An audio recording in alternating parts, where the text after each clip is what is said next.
और आयु से मेरे बड़े आदरणीय बंधुओं, आज बड़ा मुझे एक सुकून मिल रहा है आपसे बात करते हुए।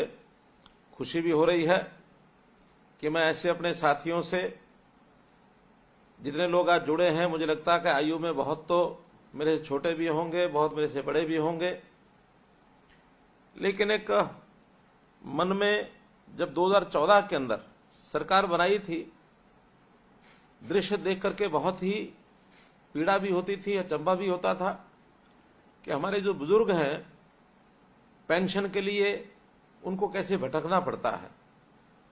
दरखास्त लिखवाते हैं, फिर किसी दफ्तर जाते हैं, उनकी फाइल, उनका दस्तावेज तैयार होता है, महीनों महीने घूमते रहते हैं, लेकिन उनको पेंशन बनकर नहीं देती थी। व्यवस्था बड़ी जटिल थी। कभी सरपंच के पीछे भागना पड़ता था, कभी किसी पटवारी और तहसीलदार के पीछे, कभी एसडीएम के पीछे, कभी चौकीदार के पीछे, और आखिर में बाबू भी उनको खूब घुमाते थे और पेंशन है कि बनके नहीं देती थी। लेकिन मुझे खुशी है कि चाहे 9 साल के बाद आज हम इस व्यवस्था को ठीक कर पाए हैं कि अब आपको कहीं नहीं जाना पड़ेगा। 60 साल की आयु होते ही घर बैठे आपको पेंशन मिलेगी। और ये काम हमने पिछले साल शुरू किया था। 1 लाख से ज्यादा लोगों की पेंशन इस प्रकार से बन गई है। अब ऐसे सब लोग, चाहे पहले वाले पेंशनधारी हैं, चाहे नए पेंशन वाले हैं, इस समय तक तो 2750 रुपया महीना आपके बैंक खाते में जाता है। मैं आपको बधाई देता हूं कि अभी परसों ही मैंने ये घोषणा की है कि जनवरी के महीने से आप ये 2750 को बदले 3000 रुपया महीना प्राप्त करेंगे। आपको बहुत बहुत इस बात की बधाई देता हूं।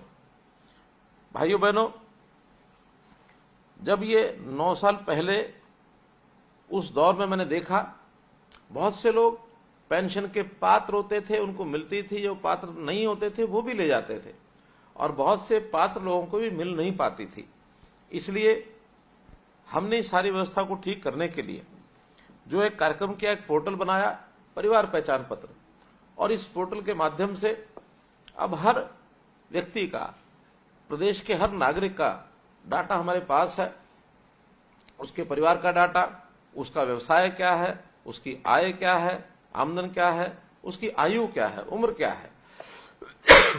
और जैसे ही उम्र 60 साल की हो जाती है तो सरकार का, विभाग का कोई एक कर्मचारी, अधिकारी घर पहुंचता है और आपसे कागज पर साइन करवाता है।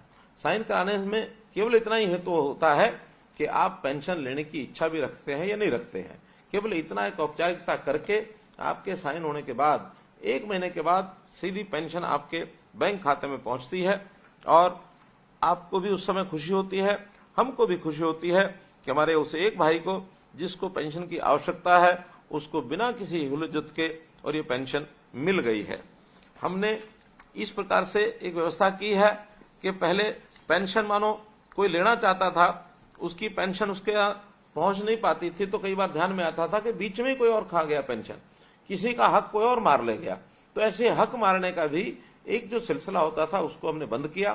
खास करके ऐसे परिवार या ऐसे असहाय व्यक्ति जो किसी से झगड़ा नहीं कर सकते, जिस किसी को इसका, मानो कोई उनका हक मार के ले गया तो उसकी जिम्मेवारी किसी के ऊपर नहीं डाल सकते, तो ऐसी स्थिति कई बार समाज में रहती है। लेकिन अब मैं दावे से कह सकता हूं कि कोई किसी पात्र व्यक्ति का अधिकार या हक नहीं मार सकता। पात्र व्यक्ति का उसको मिलेगा। हाँ, अपात्र व्यक्ति भी, जो यानी पात्र नहीं होते थे, जो उसके हकदार नहीं होते थे, वो भी कई बार ऐसी पेंशन ले जाते थे, तो उनको पेंशन से हमने मना किया है कि जो हकदार नहीं है उसको पेंशन नहीं मिलनी चाहिए। और बहुत लोगों ने, तो मुझे ध्यान में है, अपने आप भी इस समय पेंशन छोड़ी है। उनका कि ठीक है, हम हकदार नहीं थे, मानो हमने गलती से ली भी है तो हम पेंशन छोड़ते हैं। एक केस तो मुझे ऐसे भी ध्यान में आया, जिन्होंने कहा कि मैंने पेंशन छोड़ी और इतने समय तक मैं पेंशन लेता रहा हूं, मेरी पेंशन वापस भी जमा कराना चाहें तो मेरी पूरी पेंशन बैंक में जमा है, उसको वापस भी आप ले सकते हैं। ऐसे सज्जन पुरुष भी इस अभियान के अंदर हमको मिले हैं। जो पेंशन 2014 में 1000 रुपया मासिक ये मिलती थी, हमने उस पेंशन को बढ़ा करके हर साल बढ़ाते बढ़ाते, और आज स्थिति 1 जनवरी 2024 को ये पेंशन 1000 से 3000 रुपया हमने की है, यानी 3 गुना ये पेंशन हुई है। और इस पेंशन को पा करके निश्चित रूप से हमारे 60 वर्ष की आयु को पार करने वाले व्यक्ति उसके अपने ढंग से उपयोग करते भी होंगे। कहीं कोई बेटी आ गई घर में, कोई परिवार के अंदर आवश्यकता है, बच्चों को कुछ सहायता करनी है, अपने आप को खर्च के लिए उसको आवश्यकता है, तो सब खर्च करते हैं ताकि वो किसी के ऊपर अवलंबित न रहें, किसी के ऊपर निर्भर न रहें और अपना सिस्टम जो है ठीक से चला पाए। अब अगर मैं पेंशन की बात करूं तो जितने भी लोग पेंशन ले रहे हैं उसमें हमारे बुजुर्ग बंधु तो है ही हैं जिनकी आयु 60 साल से ऊपर है और जिनकी आय अपनी और अपनी पत्नी की अर्थात दोनों की आय मिलाकर के 3 लाख रुपए से कम है। ये सब बंधु तो ले ही रहे हैं, लेकिन दुर्भाग्य से बहुत हमारी बहनें विधवा हो जाती रही हैं, उनको भी पेंशन का प्रावधान हमने किया है। कुछ बीमारियां ऐसी होती हैं, लाइलाज बीमारियां, उन लोगों को भी हम ये देते हैं। दिव्यांग बंधु जो अपना ठीक से काम नहीं कर सकते हैं उनको ये पेंशन मिलती है और अब तो एक घोषणा मैंने की है, बहुत शीघ्र उनको योजना ये मिलने शुरू हो जाएगी पेंशन। जो हमारे विधुर बंधु हैं जिनकी आयु 40 वर्ष से पार हो गई है, जिनकी पत्नी का देहांत हो गया, उनको भी ये पेंशन हम दे रहे हैं। और ऐसे ही जिन बंधुओं की 45 साल तक शादी नहीं हुई, 45 साल के होने के बाद उनको भी ये जो पेंशन है हम उपलब्ध कराएंगे ताकि समाज में एक सम्मान के साथ वो लोग भी रह सके, जी सके। ऐसे कुल मिलाकर 30 लाख लोगों को अब ये जो पेंशन है हर महीने ये जाती है और जनवरी 2024 में अगर मैं 3,000 रुपये प्रति व्यक्ति का हिसाब लगाऊं तो 900 करोड़ रुपया प्रति माह हमारा सामाजिक पेंशन लगभग ये साल का 10,000 करोड़ रुपए से भी ऊपर बनता है, जो किसी और प्रदेश में इतनी पेंशन नहीं है। हरियाणा एकमात्र ऐसा प्रदेश है जो इस सीमा तक अपनी जो पेंशन है वो बढ़ाकर लेकर के गए हैं। न केवल पेंशन बल्कि गरीब लोगों को मिलने वाले और भी लाभ, जैसे मानो बीपीएल परिवार हैं, तो बीपीएल परिवारों का हम जानते हैं कि पहले कभी एक बार सूची सरकार बनवाती थी, वर्षों तक उस सूची में नाम नहीं जुड़ पाते थे। हमने बीच में एक बार बहुत प्रयत्न करने के बाद और 1 लाख नए राशन कार्ड बनाए थे। बहुत से तरह की कठिनाइयां उस समय हमको आई थी क्योंकि हम भी आखिर सरकारी कर्मचारी और बाबुओं से काम लेते हैं, लेकिन कठिनाइयां बहुत पैदा होती हैं। लेकिन हमने जब परिवार पहचान पत्र बनाया और एक ही घोषणा की कि अभी तक बीपीएल की जो आय सीमा है वो 1,20,000 रुपया साल की है, हमने उसको बढ़ा करके 1,80,000 कर दिया। और जैसे ही 1,80,000 किया तो ये जो बीपीएल के परिवार हैं ये एकदम डबल से भी ज्यादा और ये हुए हैं। तो बीपीएल के परिवारों को ऑटोमेटिकली अपने आप राशन का कार्ड उनका बन जाता है, राशन की सुविधा ऐसे सब लोगों को मिल जाती है। और इसी प्रकार आयुष्मान भारत प्रधानमंत्री जी ने जो घोषणा की कि 5 लाख रुपया प्रति परिवार, यदि कोई परिवार में बीमार हो जाता है, किसी का इलाज लंबा चलता है, किसी को कोई एक्सीडेंट हुआ है, कोई ऑपरेशन कराना पड़ता है, तो ऐसे परिवार के सब सदस्यों का मिलाकर 5 लाख रुपए वार्षिक इलाज का पैसा ये सरकार खर्च करती है। ये एक बहुत बड़ी सुविधा अपने गरीब परिवारों को, बीपीएल के परिवारों को मिली। लेकिन इतना मिलने के बाद भी क्योंकि बीपीएल परिवारों की जो सूची थी वो 2011 में बनी थी, हमने उसके बाद नई योजना बनाकर और यही लाभ चिरायु योजना के अंतर्गत भी हरियाणा सरकार से शुरू की गई, आय बढ़ाई। जो लोग उसके बाद भी गरीब लोग हो गए थे उनको सूची में जोड़ा, तो ये 15 लाख परिवार की बजाय ये लगभग 29 लाख परिवार ये उसके बाद हो गए। और अभी जब और आगे बढ़ते हुए कुछ लोग उसमें से रह गए थे, उन सबको हमने चिन्हित किया। कई परिवार मानो विभाजित होकर के 1 से 2 बन गए, 1 से 3 बन गए। आखिर ये 13 साल की अवधि में समाज के अंदर परिवर्तन बहुत हुआ। तो अभी 2 दिन पहले ही हमने और 14 लाख परिवारों को चिरायु हरियाणा के अंतर्गत जोड़ करके अब ये सूची कुल मिलाकर के 40 लाख परिवार ऐसे हो गए हैं। 1.5 करोड़ से ऊपर लोग ऐसे हैं जिनको इसका लाभ मिलेगा। सबके कार्ड धीरे धीरे बन रहे हैं। 80 लाख लोगों के कार्ड बन चुके हैं। शेष लोगों के कार्ड अब एक एक स्थान पर जाकर हमारे लोग ये बना रहे हैं। तो इस प्रकार से एक बहुत बड़ी योजना चिरायु हरियाणा आयुष्मान भारत, इसकी भी हमारी जो है बनी है, जिसका लाभ आप सब लोग उठा रहे हैं। परिवार पहचान पत्र में न केवल इतना ही है कि जिससे कोई हमारी ओल्ड एज पेंशन अथवा आयुष्मान भारत अथवा राशन कार्ड इन्हीं का नहीं, तो 397 सेवाएं और योजनाएं ऐसी हैं जो जो परिवार पहचान पत्र बनने के बाद घर बैठे आपको उसका लाभ होता है। अब यदि किसी व्यक्ति को अपना जन्म तिथि प्रमाण पत्र चाहिए, 1 क्लिक से मिलता है। किसी व्यक्ति को अपना बैकवर्ड क्लास का सर्टिफिकेट चाहिए, 1 क्लिक से मिलता है। किसी व्यक्ति को अपनी जमीन की फर्द चाहिए, एक क्लिक से मिलती है। यानी इतनी सुविधाएं उसके साथ जोड़ी हैं, अब दर दर न भटकना पड़ता है, न चक्कर काटने पड़ते हैं। हर व्यक्ति को इसका लाभ मिला है। हमारे विपक्षी बंधु बहुत शोर मचाते थे कि पोर्टल ऐसे बना दिए हैं, लोग जो है पोर्टल में पिस गए हैं।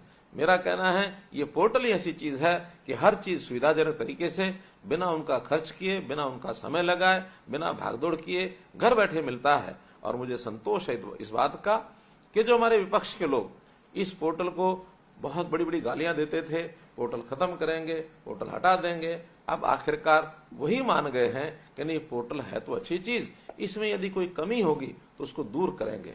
मित्रों, कमी तो हर चीज में रह ही सकती है। आखिर कोई नई चीज जब लागू की जाती है तो उसके अंदर स्वाभाविक है छोटी बड़ी कमी रहती है।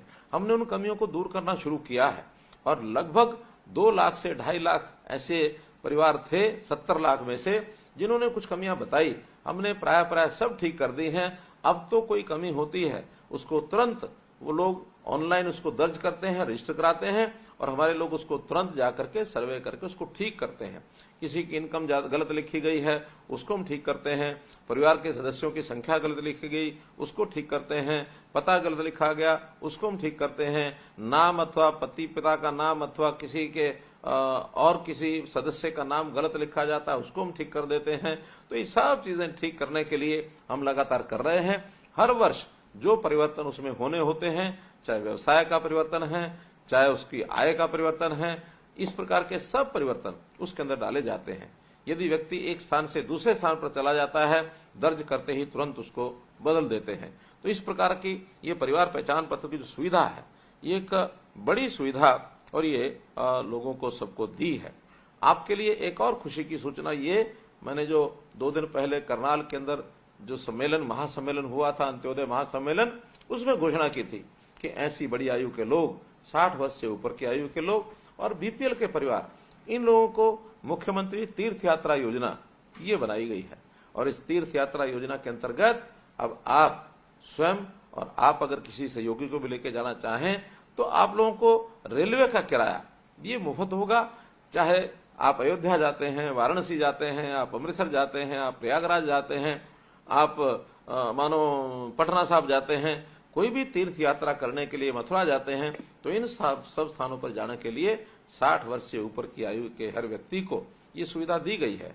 तीर्थ यात्री बनकर के आपका अपना खर्च कम से कम लगे, आपका रेलवे का जो किराया है वो सरकार भरे, इस प्रकार की योजना भी आपको दी है। निश्चित रूप से आप इसका जो लाभ है अवश्य उठाना चाहिए। भाइयों बहनों, 80 वर्ष से ऊपर के जो हमारे बुजुर्ग हैं, हमारे ऐसे साथी बुजुर्ग जिनकी 80 वर्ष के बाद बहुत ज्यादा चिंता करने की आवश्यकता होती है, और बड़ा एक अनोखा चित्र सामने आया। कभी कभी तो 80 वर्ष का ऊपर का व्यक्ति भी अकेले रहना पड़ता है। हमारे पास ऐसे 3600 ऐसे हमारे जो बुजुर्ग हैं 80 वर्ष से ऊपर हैं, अकेले रहते हैं। कैसे वो अपने खाने की व्यवस्था करते होंगे, कैसे वो भोजन की व्यवस्था करते हैं, यानी कपड़े की व्यवस्था करते होंगे। शेष भी बहुत आवश्यकताएं होती हैं, कहीं दवाई की है, कहीं देखभाल की है। तो इन सब के लिए भी हमने विचार किया है कि हम वरिष्ठ नागरिक सेवा आश्रम ये बना रहे हैं। हर एक डिप्टी कमिश्नर को हमने कह दिया है कि जिला केंद्रों पर वरिष्ठ सेवा आश्रम जो है, वरिष्ठ नागरिक सेवा आश्रम ये बनाए जाएं, और ऐसे जो बंधु हैं जो अकेले हैं, उनको रहने में कठिनाई है, तो उन सेवा आश्रम में वो रहेंगे, उनकी पूरी देखभाल की जाएगी। और अगर मानो वो नहीं भी आना चाहते, कहीं रह रहे हैं, मानो परिवार में रह रहे हैं, तो भी हर 2 महीने में एक कोई ना कोई कर्मचारी अथवा रिटायर्ड कर्मचारी, जिसका हमने एक व्यवस्था बनाई है प्रहरी योजना बनाकर, इस प्रहरी योजना के अंतर्गत आपके पास 2 महीने में कोई एक व्यक्ति संभाल के लिए, देखभाल के, आपका हालचाल पूछने के लिए जरूर आएगा। तो इस प्रकार से ऐसे जो हमारे बुजुर्ग हैं, शारीरिक रूप से कई बार आवश्यकता होती है, तो उनकी सबकी सेवा होगी। बुजुर्गों, भाइयों बहनों, शारीरिक रूप से कई बार आयु के साथ कमजोरी आ जाती है, लेकिन मेरा ये मानना है कि आखिर एक आयु के साथ व्यक्ति का अनुभव है, वो अनुभव भी बढ़ता है, और उस अनुभव का लाभ हमें अपनी नई पीढ़ी को ये भी देना चाहिए। आखिर नई पीढ़ी आकर के हमारे अनुभवों का लाभ लेकर के समाज में, जीवन में काम करेगी, उनकी भी प्रगति होगी, और देश प्रदेश समाज को वो भी इसको भी लाभ होगा। तो निश्चित रूप से इस काम को भी हमें करना चाहिए, सबको अपनी ओर से ये सब बताना चाहिए। कुछ दिनों बाद दीपावली आ रही है, दीपावली की भी मैं अग्रिम बधाई आप सबको देता हूं, आपके परिवार के सब लोगों को भी बधाई देता हूं, आपको बहुत बहुत शुभकामनाएं देता हूं। और हाँ, मैं आपके साथ हो सकता है कुछ ऐसे युवा साथी या आपके परिवार के अन्य लोग मेरी बात सुन रहे हों, तो मेरा उनसे भी आग्रह है कि हम अपने बुजुर्गों का ख्याल रखें। जिन बुजुर्गों की बदौलत हम यहां तक पहुंचे हैं, उनका बहुत बड़ा योगदान, उनका बहुत बड़ा ऋण हमारे ऊपर है। तो हम उस ऋण को चुकाने के लिए बुजुर्गों की सेवा ये हमेशा करें, उनको पूरा मान सम्मान दें और उनके अनुभवों का लाभ उठाएं। और इतना अगर हम उनकी सेवा रखेंगे तो मुझे विश्वास है कि वो कोई भी तकलीफ महसूस नहीं करेंगे, उपेक्षित महसूस नहीं करेंगे। बुजुर्गों का आशीर्वाद हमको मिलेगा तो निश्चित रूप से हमारे जीवन में भी हमको सफलता मिलेगी। इन शब्दों के साथ पुनः आप सबको बहुत बहुत बधाई, बहुत बहुत शुभकामनाएं।